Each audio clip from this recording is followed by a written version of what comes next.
बिस्मिल्लाहिर्रहमानिर्रहीम। इस वीडियो में हम कवर करते हैं एस्टिमेशन ऑफ फिज़िकल क्वांटिटी। तो लास्ट वीडियो में हमने देख लिया था कि फ़िज़िकल क्वांटिटी क्या होती है। अब देखते हैं एस्टिमेशन ऑफ फिज़िकल क्वांटिटी।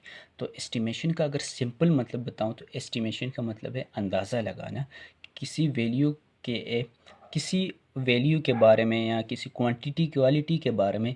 जब हमें एग्जैक्ट ना पता हो तो उसके बारे में हम एस्टिमेट लगाते हैं, अंदाज़ा लगाते हैं कि इसकी हाइट, लेंथ या इसका वॉल्यूम इतना होगा। उसे हम कहते हैं estimation. For example, in our daily life we may face some situation like what will be the height of this building, what piece of equipment fit in the back of our car, do we need to rent a truck। तो same it is daily life में भी हम ऐसी situations देखते हैं कि जिस तरह के एक बिल्डिंग की हाइट कितनी होगी, या हमारे पास कोई जो है मटेरियल पड़ा हुआ है एक बॉक्स में और हम ये देखना चाह रहे हैं कि वो कार के बैक में आएगा या उसके लिए हमें अलग से कोई ट्रक या कोई और गाड़ी पर करनी पड़ेगी कि उस मटेरियल को एक जगह से दूसरी जगह शिफ्ट करे। तो हम एस्टिमेट लगाते हैं। तो इसी तरह की एस्टिमेशन जो है वो फ़िज़िक्स में भी लगती हैं, जिसे साइंटिस्ट भी यूज़ करते हैं और इंजीनियर्स भी यूज़ करते हैं। तो यहाँ से आगे देखते हैं नेक्स्ट।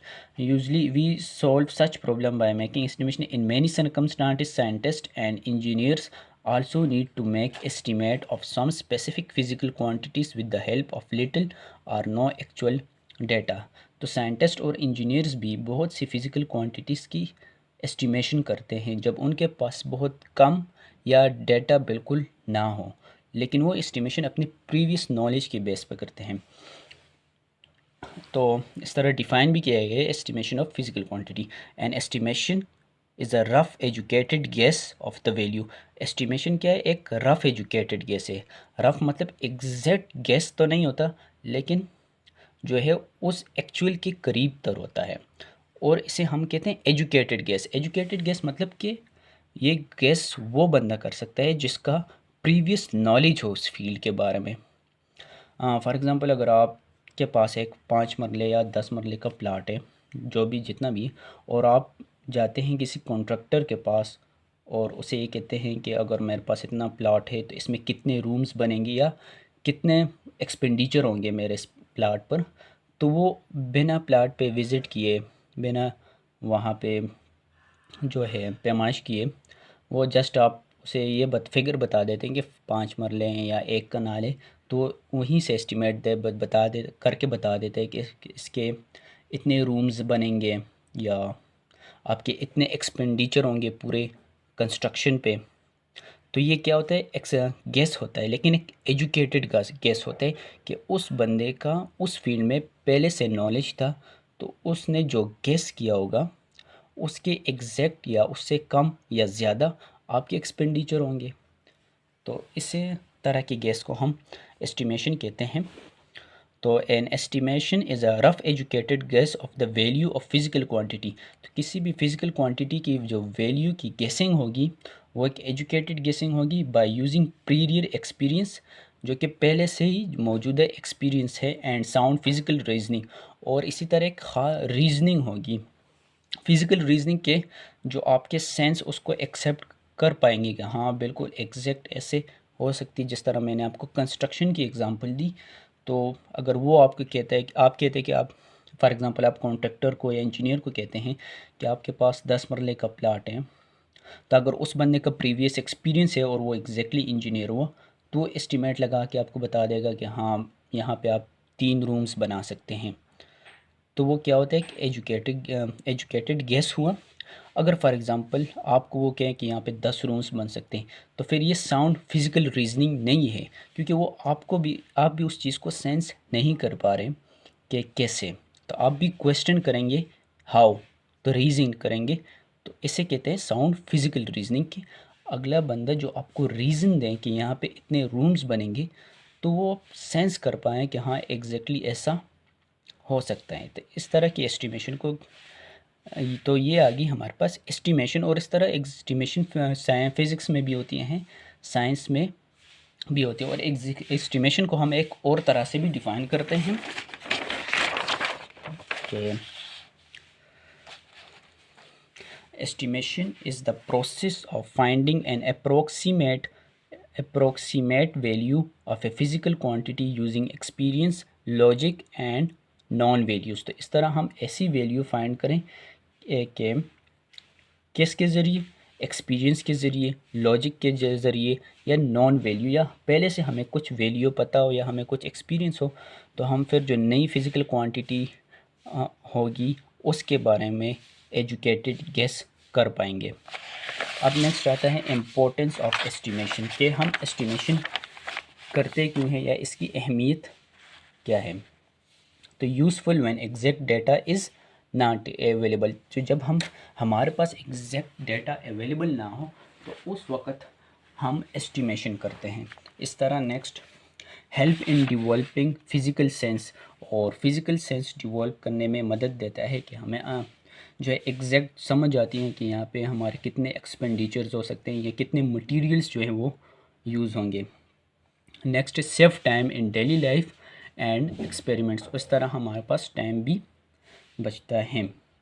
अब next strategies to improve estimation skill, कि हम किस तरह अपनी एस्टिमेशन स्किल को इम्प्रूव कर सकते हैं।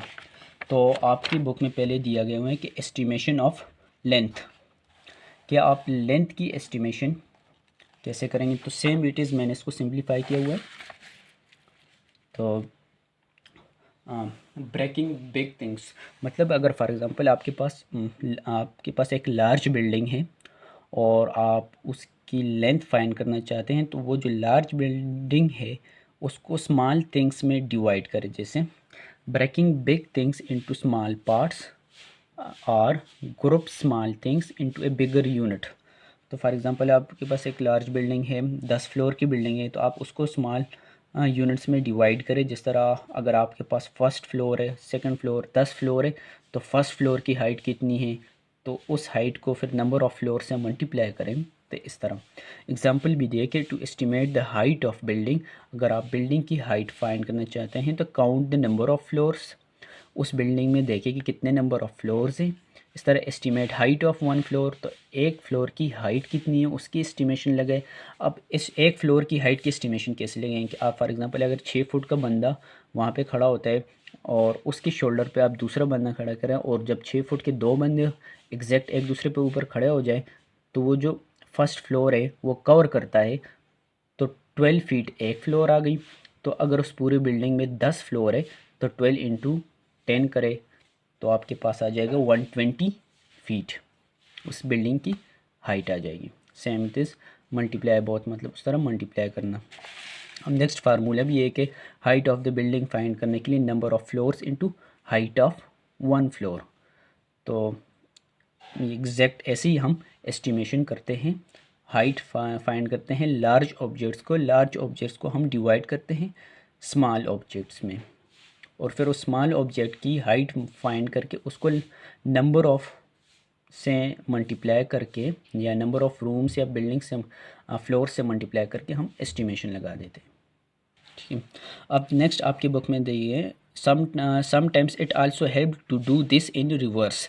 तो इसी को हम रिवर्स मेथड से भी कर सकते हैं कि अगर एक स्मॉल चीज़ की आपने लेंथ या विड्थ फाइंड करनी है तो आप उसको एड अप करके एक बड़ी ऑब्जेक्ट बना दे। फॉर एग्जांपल अगर के बुक में भी दिया है कि आप इस पेज की थिकनेस फाइंड करने चाहते हैं, तो आप पूरी बुक की थिकनेस फाइंड करें, बुक में जितने भी पेजेस हैं इन सब की थिकनेस फाइंड करें और इनको नंबर ऑफ़ पेजेस पे डिवाइड करें, तो आपके पास सिंगल पेज की थिकनेस आ जाएगी। तो ये एक मेथड है एस्टिमेशन फाइंड करने का।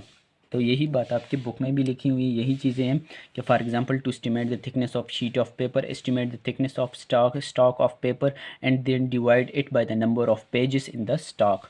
तो आप सारे पेजेस को एक स्टॉक करें और फिर उनकी वेट फाइंड करें और फिर उसको नंबर ऑफ़ पेजेस पे डिवाइड करें, तो आपके पास सिंगल पेज की जो विथ है या थिकनेस है वो आपके पास आ जाएगी। अब नेक्स्ट है estimate area and volume from length, के लेंथ से हम वॉल्यूम और एरिया की एस्टिमेशन कैसे लगा सकते हैं। कि फॉर एग्जांपल मैं आपको ऐसे एक्सप्लेन करता हूँ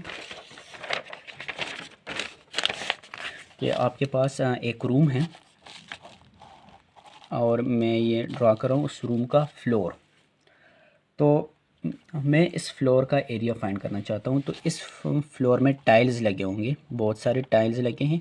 तो उस टाइल की, एक टाइल की, अब लार्ज रूम में इसको स्मॉल थिंग्स में डिवाइड करें। इसके जो एक टाइल है उसकी एरिया आ गई, मतलब फॉर एग्जांपल इसकी लेंथ 1 फीट और वेट भी 1 फीट, तो इसका एरिया आ जाएगा 1 मीटर 1 फीट स्क्वेयर। तो इसमें कितने नंबर ऑफ़ टाइल्स होंगे? For example 10 number of tiles हैं, या हम 10 नंबर ऑफ़ टाइल्स कर दें, तो इस पूरे का एरिया कितना आ जाएगा फ्लोर का? 10 फीट स्क्वेयर। ओके, एरिया आ गया 10 फीट स्क्वेयर। अगर इसी रूम का वॉल्यूम फाइंड करना है तो आपने हाइट भी लेनी है, तो हाइट अगर फॉर एग्जांपल 12 फीट हाइट है, आप 6 फीट के दो बंदे एक दूसरे के ऊपर खड़े कर दें तो 12 फीट हाइट बन रही है। तो जस्ट आपने 12 फीट इसके साथ मल्टीप्लाई कर देना है, तो इस रूम का जो वॉल्यूम आ जाएगा वो 120 फीट स्क्वायर आ जाएगा। तो इस तरह लेंथ से हमने वॉल्यूम और एरिया का भी एस्टिमेट लगा दिया, और यही चीज़ आपकी बुक में भी लिखी हुई है। तो estimate of area and volume from length, तो मैंने अभी आपको एग्जांपल के ज़रिए भी बता दिया कि लेंथ फाइंड करने के लिए आप क्या करते हैं, वेट, हाइट और रेडियस हम फॉर एग्जांपल अगर हमारे पास स्फेयर है तो उसका रेडियस फाइंड करके फिर उसका जो ज्योमेट्रिक फार्मूला है उसमें उसकी वैल्यू पुट करके आपके पास उस स्फेयर का वॉल्यूम और एरिया भी आ सकता है। लेकिन अगर आपके पास एक क्यूब है तो उसके लिए लेंथ, वेट और हाइट का इस्तेमाल करेंगे, और जो कि एग्जाम्पल के ज़रिए मैंने आपको अभी समझा दिया। कि अब नेक्स्ट है estimate of mass from volume and density, कि मास का एस्टीमेट लगाना है किससे? वॉल्यूम और डेंसिटी से। तो इस तरह हाँ मैंने इसको सिंप्लीफाई किया हुआ है कि फार्मूला हमारे पास क्या है, डेंस मास का या डेंसिटी का। डेंसिटी हमारे पास इक्वल होती है मास पर यूनिट वॉल्यूम, तो वहाँ से मास आ गया डेंसिटी इनटू वॉल्यूम। तो अगर हमने मास का एस्टीमेट लगाना है तो किसी भी मटेरियल की हमने फाइंड एस्टीमेट लगाना है पहले उसका, कि उसका वॉल्यूम कितना होगा, फिर उसकी डेंसिटी कितनी होगी, फिर दोनों को मल्टीप्लाई करके हमारे पास उस ऑब्जेक्ट की या मटेरियल की मास या का मास आ जाएगा। तो नेक्स्ट है, इसी बुक में देखते हैं कि हमारे बुक में ना आपको दो चीज़ें दी गई हैं कि फॉर दिस एस्टिमेशन, कि इस एस्टिमेशन के लिए हमें कुछ चीज़ें रिमेम्बर याद रखनी पड़ेंगी, जैसे कि density of air about 1 kg metre cube, कि जो एयर की डेंसिटी है वो 1 kg मीटर क्यूब है। और इसी तरह डेंसिटी ऑफ वाटर और डेंसिटी ऑफ सॉलिड, जो हमारे इर्द गिर्द के अराउंड सॉलिड ऑब्जेक्ट्स होते हैं, तो मैक्सिमम जो उनकी डेंसिटी होती है राउंड अबाउट वो होती है 10⁴ kg मीटर क्यूब। ओके, तो जब अब यहाँ पे एक कंडीशन है कि आप खुद से पूछिए कि asking your self whether an object float or sink in either air और वाटर, कि अगर कोई ऑब्जेक्ट या तो पानी के ऊपर तैर रही है या डूब रही है, कि अगर ऑब्जेक्ट पानी के ऊपर तैर रहा है तो उसकी जो डेंसिटी होगी वो पानी से कम होगी, मतलब इससे कम होगी 1 kg मीटर क्यूब, तो आप उसकी डेंसिटी की वैल्यू इससे कम लगा देंगे और वॉल्यूम आप एस्टिमेट करके आपको मास मिल जाएगा। अगर वो पानी में डूब रहा है तो इसका मतलब उसकी डेंसिटी क्या है, पानी से ज़्यादा है, वो कोई आयरन ऑब्जेक्ट हो सकता है, तो फिर आप उसका वॉल्यूम फाइंड करें उस तरीके से। और सेम इट इज़ एयर में भी, कि अगर एयर पर फ्लोट कर रहा है, हवा में तैर रहा है, हाँ या हवा में उड़ रहा है, हवा में तैरते नहीं सो हवा में उड़ रहा है या नीचे ज़मीन पे पड़ा हुआ है, तो सेम इट इज़ आप कंडीशन लगाएं कि आप किस तरह उसकी वॉल्यूम को फाइंड कर सकते हैं। तो थैंक यू सो मच, यहाँ तक काफ़ी है।